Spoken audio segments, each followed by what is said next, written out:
மாண்புமிகு எதிர்க்கட்சித் தலைவர் திரு உதயநிதி ஸ்டாலின் அவர்கள்.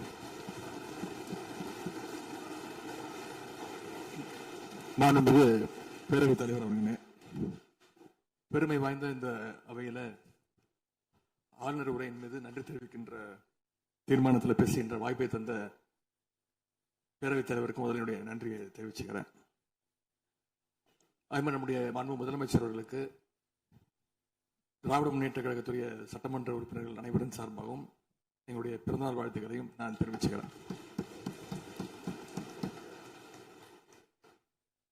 இந்த புதிய ஆட்சி அமைஞ்சு சரியா 40 நாட்கள் கடந்திருக்கு.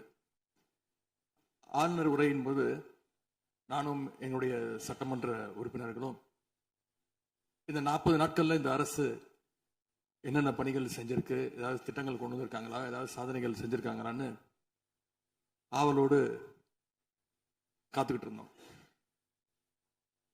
எங்களுக்கு வெறும் ஏமாற்றம் மட்டுமே எஞ்சியது. அப்படி எதுவுமே ஆளுநர் உரையில எங்களுடைய கண்களுக்கு படவில்லை, எங்களுடைய காதுகளுக்கு கேட்கவில்லை. அதே ஒரு நம்பிக்கை வாக்கெடுப்பின் போது நான் பேசும்பொழுது குறிப்பிட்டு பேசினேன், ஆளுநர் வருவாரு, ஆளுநர் உரையின் மீது வந்து பேசும்போது தமிழ்தாய் வாழ்த்துக்கு முதலிடம் கொடுங்க அப்படின்னு சொன்னேன். பேரவையின் அனுமதியுடன் அலுவல் நேரம் நீட்டிக்கப்படுகிறது. அதே போல தமிழ்தாய் வாழ்த்து முதல்ல பாடப்பட்டுச்சு. உடனடியாக தேசிய கீதமும் பாடப்பட்டுச்சு. தமிழ்தாய் வாழ்த்து ஒரு முறையும் தேசிய கீதம் 2 முறையும் பாடப்பட்டுச்சு. மரபு மீறல் நடந்திருக்கு. இதுவரை கடைபிடிக்கப்பட்டு வந்த மரபை மீறி 2 முறை தேசிய கீதம் பாடப்பட்டிருக்கு. இதே கோரிக்கையை இதற்கு முன்பு இருந்த ஆளுநர் எங்களுடைய ஆட்சி காலத்திலையும் வச்சிருந்தார். ஆனா எங்களுடைய தலைவர் அப்பொழுது மிக உறுதியாக இருந்து இந்த அவையுடைய இறையாண்மையை நாங்க பாதுகாத்திருக்கிறோம். பதவியேற்பு தான் ஆளுநர் மாளிகையில் நடந்துச்சு. அங்க அவர் கேட்டுக்கொண்டபடி தேசிய கீதம் வந்தே மாதரம் எல்லாம் பாடினாங்க. ஆனா இப்போ ஆளுநர் உரை மக்களால் தேர்ந்தெடுக்கப்பட்ட பிரதிநிதிகள், சட்டமன்ற உறுப்பினர்கள் நாம பணி செய்கின்ற இந்த சட்டமன்றத்தில் தான் வாசிக்கப்பட்டிருக்கு. இது நம்மளோட டெரிட்டரி. இந்த நம்மளுடைய டெரிட்டரிய ஏன் ஆளுநர்கிட்ட கொடுக்கிற அளவுக்கு இங்க என்ன காம்ப்ரமைஸ் நடந்துச்சு அப்படின்னு மக்கள் கேட்க ஆரம்பிச்சிருக்காங்க. மாண்பு உறுப்பினர், ஆளுநர் உரையாற்ற வந்தபோது தமிழ்தாய் முதல்ல பாடப்பட வேண்டும் என்கின்ற இந்த அரசின் உறுதியான கொள்கையில் நாங்கள் நின்றோமா, இந்த அவை நின்றதா என்பதை நீங்கள் முதல்ல பார்க்க வேண்டும். நாட்டுப்பண் 2 முறை பாடியதில் என்ன தவறு என்று எனக்கு தெரியவில்லை. நாட்டுப்பண் 2ஆம் முறை பாடிய தவறு என்று நீங்கள் சொல்ல வருகின்றீர்களா? அப்படி தவறு என்றால் அது எந்த அடிப்படையில் தவறு என்று சொல்ல வருகிறீர்கள்? நமக்கு வேண்டியது நம்முடைய தாய்மொழிக்கு முக்கியத்துவம் தர வேண்டும், உறுதியாக நிற்க வேண்டும். இந்த அரசு எந்த சர்ச்சையும் ஏற்படுத்தாமல் நிதானமாக உறுதியாக தாய் தமிழ்தான் எங்களுக்கு அடிப்படை என்பதை வைத்து தமிழ்தாய் வாழ்த்தை பாட வைத்தார்களா இல்லையா? அந்த தமிழ்தாய் வாழ்த்தை பாட முடியாமல் வேறு விதமாக இந்த அவை திசை திருப்பப்பட்டு பல்வேறு பிரச்சனைகளுக்கெல்லாம் ஆளான காரணங்களெல்லாம் 22ஆம் ஆண்டு பார்த்தோம், 23 பார்த்தோம், 24 பார்த்தோம், 25 பார்த்தோம், 26 பார்த்தோம். இந்த ஆண்டு தமிழ்தாய் வாழ்த்தை முதலில் பாட வைத்து தேசிய கீதத்தை 2 முறை பாடியதில் எந்த தவறும் இருப்பதாக நாங்கள் கருதவில்லை. அப்படி பாடியது தவறு நீங்களும் கருதிடக்கூடாது என்று நான் சொல்ல விரும்புகின்றேன். பேரவைத் தலைவர் அவர்களே, நாங்கள் கேட்டுக்கொண்டதுபடி தமிழ்தாய் வாழ்த்து முதல்ல ஒரு வாட்டி பாடிட்டீங்க. பொதுவாக இந்த அவையில் இருக்கக்கூடிய மரபு கடந்த காலங்களில், கடந்த ஆட்சி காலங்களில் தமிழ்தாய் வாழ்த்து ஒரு முறையும் நிகழ்ச்சி முடிஞ்சோடனே தேசிய கீதம் ஒரு முறையும் தான் பாடப்பட்டு நிகழ்ச்சிகள் முடியும். ஆனால் இந்த முறை நாங்கள் கேட்பது ஏன் 2 முறை தேசிய கீதம் பாடப்பட்டது அப்படிங்கிறது மட்டும்தான் எங்களுடைய கேள்வி. அப்படின்னா தமிழ்தாய் தமிழ்தாய் வாழ்த்தையும் 2 முறை நீங்கள் பாட சொல்லி உங்களுடைய ஆளுநர்கிட்ட நீங்க ஒரு கோரிக்கை வச்சிருந்திருக்கலாம். அது இங்க பேசும்போது உறுப்பினர்கள்லாம் ஆளுநர் அவ்வளவு மகிழ்ச்சியாக இருக்கிறாங்கன்னு சொல்லி, ஆளுநரை விட நீங்கள்லாம் ரொம்ப மகிழ்ச்சியா இருக்கிறீங்க. தமிழ்தாய் வாழ்த்தை ஆளுநர் முன்னாடி நாங்க பாடி காட்டிட்டோம் அப்படின்னு பெருமை பொங்கு இங்க எல்லாம் பேசிட்டு இருக்கிறீங்க. நீங்க சொல்றதை பார்த்தா தமிழ்தாய் வாழ்த்தை விட ஆளுநர் தான் உங்களுக்கு முக்கியம் அப்படிங்கிற எண்ணம் எங்களுக்கு ஏற்படுது, மக்களுக்கும் ஏற்பட்டு இருக்கு. நாட்டுக்கு தாடியும் பொதுப்பணித்துறை அமைச்சர்.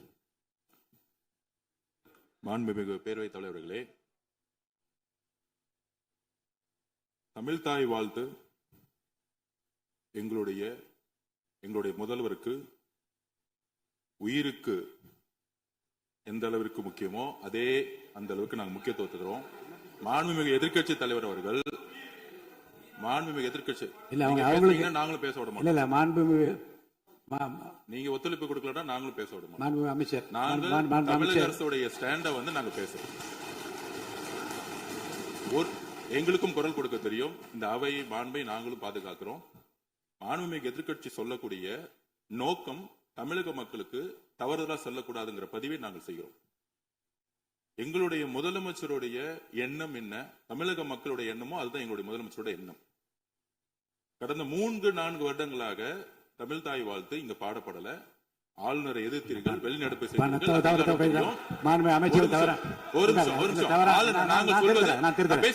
பேசி முடிக்கிறேன்.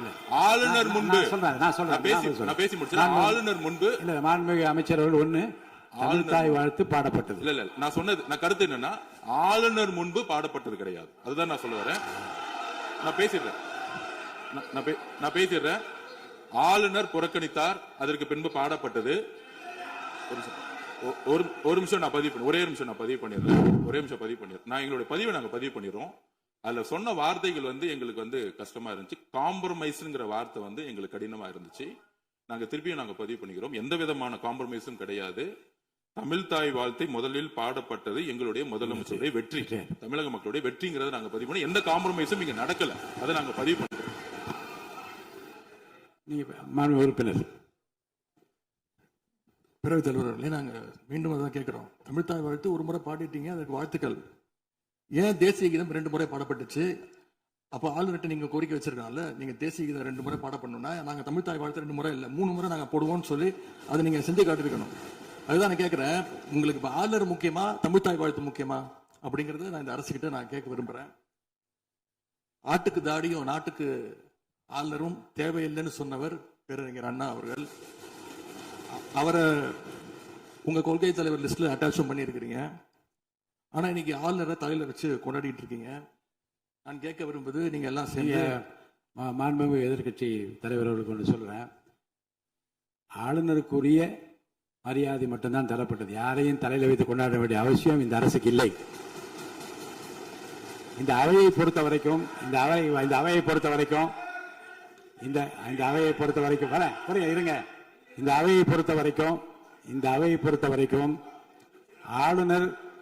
ஆளுநர் இங்கே வருகை தருகிற போது உரிய முறையில் மரியாதையும், இந்த அவையினுடைய விருப்பத்திற்கேற்ப, அவைத் தலைவரின் விருப்பத்திற்கு ஏற்பதான் நிகழ்வு நடைபெறும் என்பதையும் உறுதியாக நின்று தமிழ்தாய் வாழ்த்தை முதலில் பாட வைத்து, தமிழ்தாய் வாழ்த்துக்கு பிறகு தேசிய கீதம் 1 முறை அல்ல 2 முறை பாடப்பட்டது. அதில் எந்த விதமான தவறும் கிடையாது. அதில் உள்நோக்கம் கற்பிப்பது தவறு என்று நான் கூறுகின்றேன்.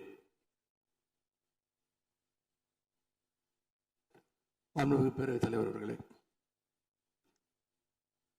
கல யதார்த்தத்துக்கும் ஆளுநர் உரைக்கும் மிகப்பெரிய வித்தியாசம் இருக்கின்றது. மிகப்பெரிய வேறுபாடு எங்களுக்கு தெரிகின்றது.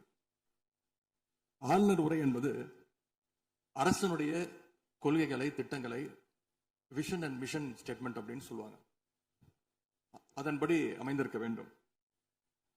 ஆனா இந்த அரசனுடைய ஆளுநர் உரையில இருக்கக்கூடிய அனைத்து கண்டென்ட்டுமே ஆளுங்கட்சியினர் சோசியல் மீடியால ரீல்ஸ் போடுறதுக்கு உதவியே தவிர ரியல் பிரச்சனைகளுக்கு கை கொடுப்பதாக, உதவுவதாக, எந்த சொல்யூஷனும் தருவதாக எங்களுக்கு தெரியவில்லை. வழக்கமாக எதிர்கட்சி தலைவர்கள், எதிர்கட்சிகள் ஆளுங்கட்சிகளுடைய நிறை குறைகளை பேசுறது வழக்கம். அதுதான் எதிர்கட்சியுடைய பொறுப்பு, அதுதான் கடமை. ஆனா இப்ப இருக்கக்கூடிய ஆளுங்கட்சியை விமர்சனம் செய்யறதுல முந்தைய எதிர்கட்சிகளை விட எங்களுக்கு அதிக பொறுப்பும் அதிக உரிமையும் இருக்கு அப்படின்னு நாங்க நம்புறோம்.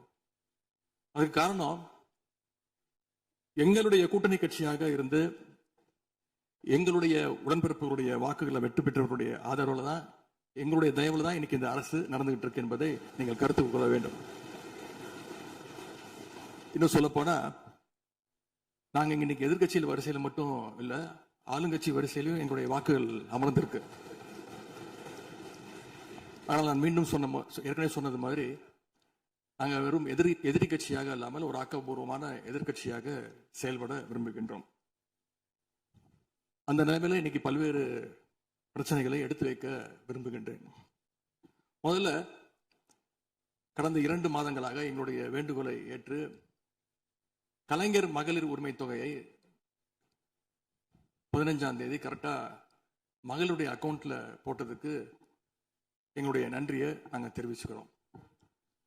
அதே போல எங்களுடைய தலைவர் அவர்களால் தொடங்கப்பட்ட முதலமைச்சர் காலை உணவு திட்டம் 1ஆம் வகுப்பிலிருந்து 5ஆம் வகுப்பு வரைக்கும் நாங்கள் கொடுத்துட்டு இருந்தோம். அதை வர செப்டம்பர் மாதத்திலிருந்து தந்தை பெரியாருடைய பிறந்த நாள்ல இருந்து 8ஆம் வகுப்பு வரைக்கும் நீங்க நீட்டிக்க போவதாக செய்திகள் பார்த்தேன். எனவே எங்களுடைய திட்டத்தை நீங்கள் இன்னைக்கு எக்ஸ்டெண்ட் பண்ணியிருக்கிறதுக்காக மீண்டும் எங்களுடைய பாராட்டுகளையும் நன்றிகளையும் முதல்ல நான் தெரிவிச்சுக்கிறேன். ஆனா எங்களுடைய முதலமைச்சர் அவர்கள் தொடங்கின நான் முதல்வன் திட்டத்தை நீங்க முடக்கிற முயற்சியில இறங்கியிருக்கீங்கன்னு கேள்விப்பட்டோம்.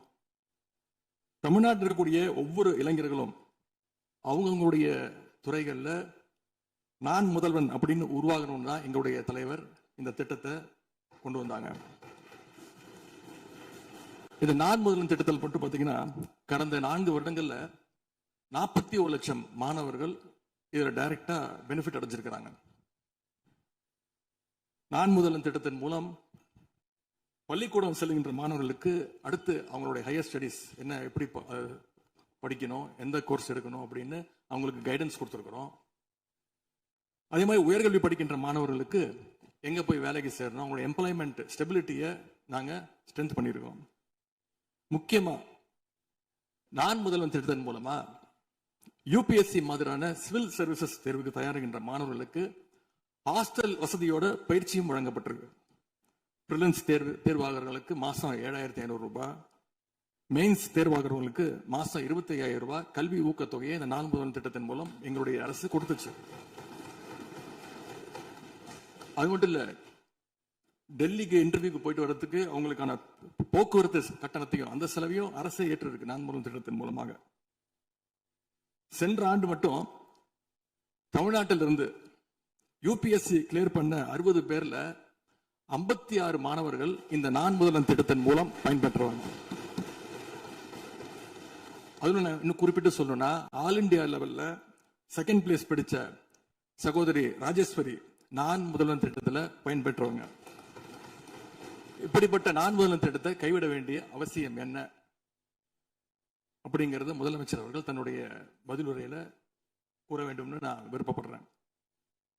அதே மாதிரி சமீபத்தில் டெல்லிக்கு போன முதலமைச்சர் அவர்கள் நிதி ஆயோக் கூட்டத்தில் பல்வேறு விஷயங்களை பற்றி பேசியிருக்கிறார். அதுவும் குறிப்பா நம்முடைய தமிழ்நாடு இன்னைக்கு இந்தியாவிலேயே பொருளாதாரத்தில் 2வது பெரிய மாநிலமாக வளர்ந்திருக்கு அப்படிங்கிற பெருமையா பேசியிருக்கிறார். அது மட்டும் இல்ல, தமிழ்நாட்டில் டாக்டர் கலைஞர் அவர்களால் தொடங்கப்பட்டு எங்களுடைய தலைவர் அவர்களால் வளர்க்கப்பட்ட, அதுவும் கடந்த ஆட்சியில் என்னுடைய கட்டுப்பாட்டில் இருந்த மகளிர் சுய உதவி குழுக்கள் மிகச்சிறப்பாக செயல்படுது அப்படின்னு முதலமைச்சர் அவர்கள் பேசியிருக்கிறாங்க. இந்தியாவிலேயே ஃபேக்டரி ஒர்க்கர்ஸ் இருக்கிற பெண்கள்ல 42%, 42% தமிழ்நாட்டை சேர்ந்தவங்க. அதனால தமிழ்நாட்டில் இருக்கக்கூடிய பெண்கள் முன்னேற்றம், சுகாதாரம் எல்லாமே சிறப்பா இருக்குன்னு நம்முடைய முதலமைச்சர்கள் டெல்லியில சொல்லியிருக்கிறாங்க. திரைப்படங்கள்ல தான் பாத்தீங்கன்னா ஒரே பாட்டுல ஏழையா இருக்கிறவன் ஒரே பாட்டுல 5 நிமிஷத்துல 4 நிமிஷத்துல பெரிய பணக்காரன் ஆயிடுவான். ஆனா அது மாதிரி நிஜத்துல 1 மாச ஆட்சியில தமிழ்நாடு மாதிரியான மிகப்பெரிய மாநிலத்தை அந்த அளவுக்கு எல்லாம் வளர்த்த முடியாது. இந்த சாதனைகள் எல்லாம் யார் ஆட்சி காலத்தில் நடந்துச்சுன்னு மக்களுக்கும் தெரியும், மக்களும் பார்த்துக்கிட்டு இருக்காங்க, முதலமைச்சருக்கும் தெரியும். அதே மாதிரி பேரவைத் தலைவர்களே, இந்த ஆட்சியில இன்னொரு பழக்கமும் புதுசா வந்திருக்கு. அதாவது எங்களுடைய திராவிட மாடல் ஆட்சியில நாங்க எடுத்த நடவடிக்கையால ஏதாவது நல்லது நடந்தா உடனே அதுக்கு ஸ்டிக்கர் ஒட்டிடுறாங்க. அது மட்டும் இல்ல, ஃபர்ஸ்ட் டைம் எவர் இந்த ஹிஸ்டரி அப்படின்னு சொல்லிடுறாங்க. அப்படி சொன்ன சில ஃபேக் நியூஸ், தவறான தகவல்களை நான் குறிப்பிட விரும்புறேன். பஸ்ல மூத்த குடிமக்கள் கட்டணமில்லா பயணம் மேற்கொள்ள, மூத்த குடிமக்கள், கல்லூரி பள்ளி மாணவர்கள் அவங்க எல்லாம் கட்டணம் இல்லாம பயணம் மேற்கொள்ள இந்த ஆட்சியில தான் முதல்ல அந்த திட்டம் கொண்டு வரப்பட்டது அப்படின்னு ஃபேக் நியூஸ் பரப்பிட்டாங்க. இதெல்லாம் ஏற்கனவே இருக்கக்கூடிய திட்டங்கள், எங்களுடைய ஆட்சியில கொண்டு வரப்பட்ட திட்டங்கள்.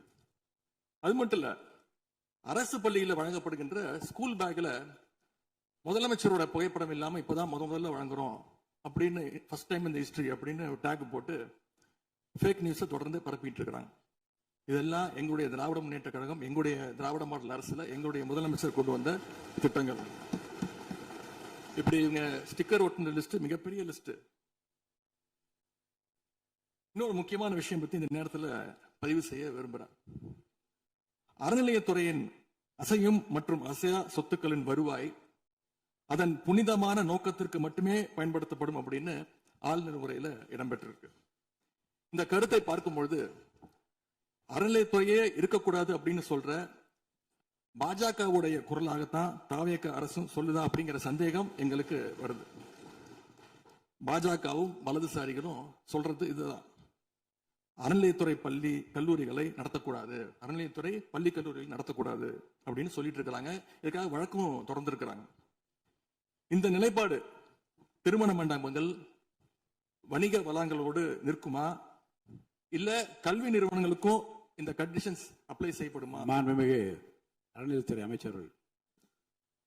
மாண்புமிகு பேரவைத் தலைவர் அவர்களே, மாண்புமிகு தமிழ்நாடு முதல்வர் அவர்களே, அறநிலையத்துறையை பொறுத்த வரைக்கும் கோவில்களின் வருமானம் கோவில்களில் வரக்கூடிய பக்தர்களுக்காக செலவிடப்படும் என்பதை நம்முடைய ஆளுநர் உரையில் இடம்பெற்றதுதான் அதனுடைய சாராம்சம்.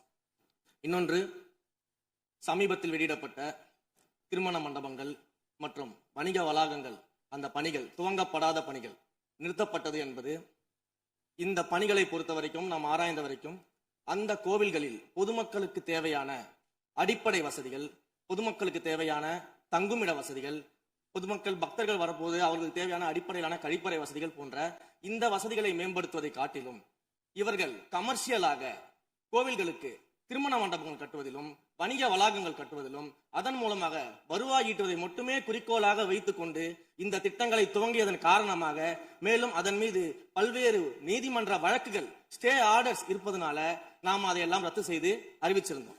இதற்கு ஒரே ஒரு உதாரணமாக, எந்த அளவிற்கு கோவில்களை கமர்ஷியலாக மாற்றுவதற்கு கடந்த ஆட்சி காலத்தில் முயற்சி செய்து கொண்டிருந்தார் என்பதற்காக ஒரே ஒரு சிறிய உதாரணத்தை மட்டும் சொல்லிடுறேன்.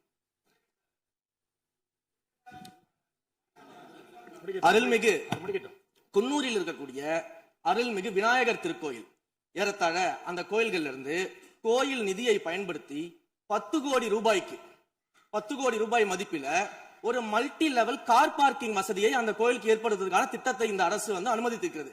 இதற்கு முன்னால் இருந்தக்கூடிய அமைச்சர் அவர்கள் அதை அறிவித்திருக்கிறாங்க.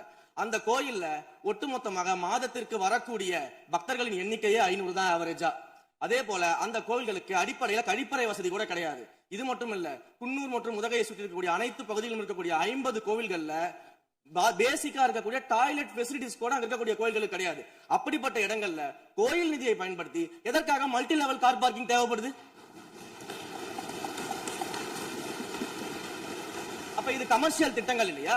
கோவில் நிதியை இப்படி கமர்ஷியலாக பயன்படுத்துவதற்கு எதிராக தான் நாம இந்த திட்டங்களை எல்லாமே தடுத்து, இந்த திட்டங்கள் தேவையில்லை, அதற்கு பதிலாக நம்முடைய அரசாணையிலே வெளியிட்டிருக்கிறோம். மிக தெளிவாக கடைசி வரியை படித்து பார்த்தால் எல்லாருக்கும் தெரியும்.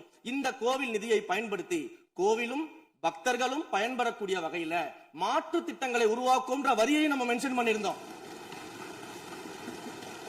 எந்த இடத்திலையுமே மக்கள் பயன்படக்கூடிய கல்வி நிலையங்களையோ இல்ல இது போன்ற மருத்துவ வசதிகளையோ நாம செய்து தரமாட்டோம்னு சொல்லல. இன்னும் சொல்ல போனா, கடந்த 5 ஆண்டுகள்ல ஒன்றிய அரசின் நிதி உதவியோடு பழனியில பாத்தீங்கன்னா ஒரு சித்த மருத்துவமனை கட்டுவதற்கான நிதி உதவியை ஒன்றிய அரசு தருவதற்கு தயாராக இருந்தது. ஆனா கடந்த ஆட்சியில அந்த திட்டத்தை அப்படியே கிடப்புல போட்டுட்டு, கேட்டா ரெக்கரிங் செலவை எங்களால ஏத்துக்க முடியாது அப்படின்னு சொல்லி கிடப்புல போட்டு வச்சிருந்த இந்த திட்டத்தை நாம இன்றைக்கு கையில் எடுத்து அதை துவங்குவதற்கான ஆய்வில் இறங்கியிருக்கிறோம். அப்ப எந்த இடத்துலயுமே மக்கள் பயன்பெறக்கூடிய திட்டங்களை நாம தடுக்கவும் இல்ல, நாம யாருக்கும் பி டீமாக இருந்து வேலை செய்ய வேண்டிய அவசியமும் இல்ல.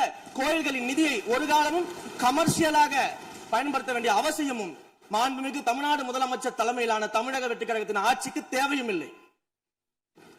மாண்புமிகு உறுப்பினர் சேகர் பாபு அவர்கள்.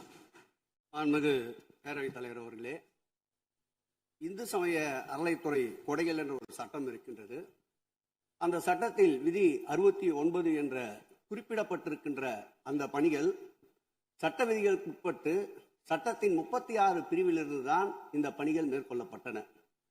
குறிப்பாக ஏதோ அமைச்சரே முடிவு செய்து திருமண மண்டபங்களையும் வணிக வளாகங்களையும் ஏற்படுத்துவதற்கு உத்தரவிட்டதாக மாண்புமிகு அமைச்சர் அவர்கள் அவைக்கு உண்மைக்கு புறம்பான தகவலை தந்து கொண்டிருக்கின்றார். ஒவ்வொரு திட்டங்களும் அன்றைய காலகட்டத்தில் இருந்த சட்டப்பேரவை உறுப்பினர்களுடைய பரிந்துரையின் அடிப்படையில், சட்டப்பேரவை உறுப்பினர்கள் கேட்டுக்கொண்டதற்கு அடிப்படையில் தான் அனைத்து திட்டங்களும் அந்த காலகட்டங்களில் கொண்டு வரப்பட்டது. அதோடு மட்டுமல்ல, உறுப்பினர் அவர்கள் குறிப்பிட்டு கூறினார், குன்னூரிலே மல்டி லெவல் கார் பார்க்கிங் கொண்டு வரப்பட்டது என்று.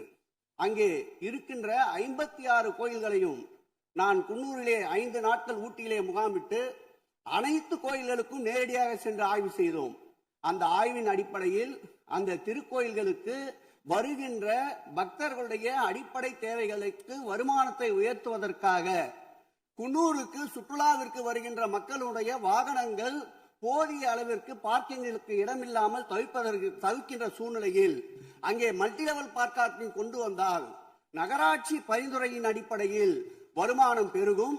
அந்த வருமானம் திருக்கோயில்களுடைய மேம்படுத்துகின்ற பணிகளுக்கு உதவும் என்பதற்காகத்தான் அந்த பணிகளை மேற்கொண்டோம் என்பதை மாண்புமிகு அமைச்சர் அவர்களுக்கு இப்பொழுது யார் அறிவுறுத்தி, ஒரு நிமிஷம், யார் அறிவுறுத்தி இந்த அரசாணையை வெளியிட்டிருக்கின்றாரோ அவர்தான் அப்பொழுது ஆணையாளராக இருந்தபோது இதே அறிவுறுத்தின் பேரில் அரசாணையை வெளியிட்டிருக்கிறார் என்பதை பேரவைத் தலைவருக்கு, பேரவைத் தலைவர் வாயிலாக அமைச்சருக்கு தெரிவித்துக் கொள்கிறேன்.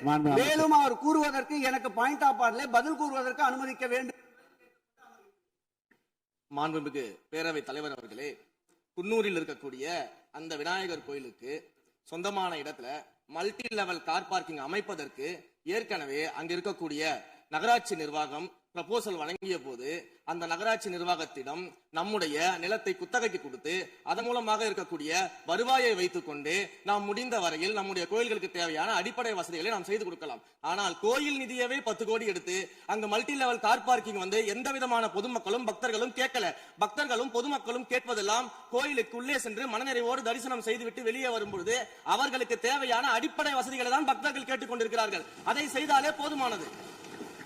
மாண்பு எதிர்க்கட்சி தலைவர் பேசுகிறீங்க.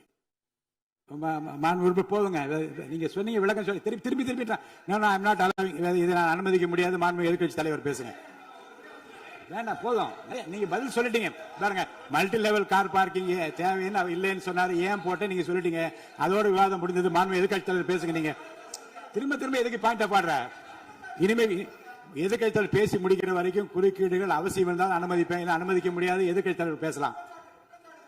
ஒரு குற்றச்சாட்டு இல்ல, அவர் விளக்கம் தான் சொன்னார். என்ன குற்றச்சாட்டு சொன்னாரு? அவர் விளக்கம் சொல்லிட்டாரு. மாண்பு எதிர்க்கட்சி தலைவர் நீங்க பேசலாம். இனி மாண்பு எதிர்க்கட்சி தலைவர் பேசி முடிக்கிற வரைக்கும் எந்த குறுக்கீடுகளுக்கும் நான் அனுமதிக்க முடியாது. அவசியம் ஏற்பட்டால் விதிகள் உட்பட்டு அனுமதிக்க வேண்டிய உரிமை எனக்கு இருக்கிறது. இப்போது மாண்பு எதிர்க்கட்சி தலைவர் பேசலாம். சொல்லிட்டீங்க, நீங்க பதில் பாருங்க. அவர் சொன்ன உடனே நீங்க பதில் சொல்லிவிட்டீர்கள். குற்றச்சாட்டு அல்ல, விளக்கம் சொன்னார் அவரு. 10 கோடி ரூபாய்க்கு இந்த இடத்துல 10 கோடி ரூபாய்க்கு கோயில் படத்தை எடுத்து ஏன் பயன்படுத்தினீங்க, அது வேற எதுக்கு பக்தர்களுக்கு பயன்படுத்தி விளக்கம் சொன்னார். அவ்வளவு குற்றச்சாட்டு எப்படி வராது? உங்க மேல குற்றச்சாட்டு வைக்கலையே, தவறா பயன்படுத்துறீங்க, அதுல தவறு நடந்து அவர் சொல்லலையே. அதை குற்றச்சாட்டாக எடுத்துக்கொள்ள முடியாது, விளக்கமாகத்தான் எடுத்துக்கொள்ள முடியும். மாண்புமிகு எதிர்க்கட்சி தலைவர் அவர்கள் பேசலாம்.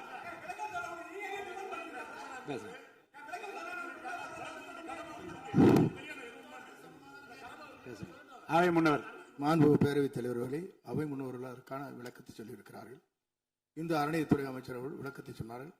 நீங்கள் அதற்கும் விளக்கத்தை கேட்டு பதிலளித்திருக்கிறீர்கள். மீண்டும் அவர் சொல்வதற்கெல்லாம் பதிலளிப்பதற்கு அவை நேரமில்லை. மாண்பு எதிர்க்கட்சி தலைவர் அவர்கள். மாண்பு பேரவைத் தலைவர்களே, முன்னாள் அமைச்சர் அறநிலையத்துறை அமைச்சர் அதற்கான சரியான விளக்கத்தை கொடுத்திருக்கிறார். இப்போ இருக்கக்கூடிய மாண்புமிகு அமைச்சர் அவர்களும் சில விளக்கங்களை கொடுத்திருக்கிறார்.